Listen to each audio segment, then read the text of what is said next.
Yan po, at nagbubunot ng palay si isang imo. Shout out. So, dami na siya nabunot. 1,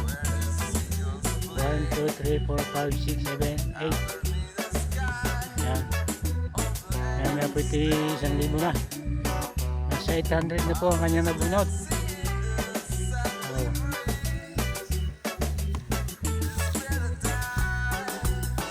Simple lang po ang pagbubunot ng palaya. Pagganyan lang siya, oh.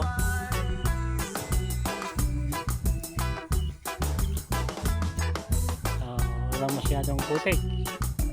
Kaya napakalwan. Siya tatanim yan.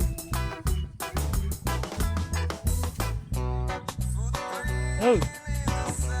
Woo! Ito pa. Layo ah. Oh, saka rin yung uge. Okay.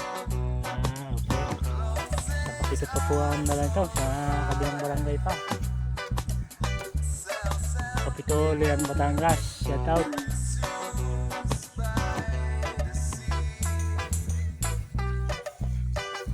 Okay. Thank you. Thank you for watching.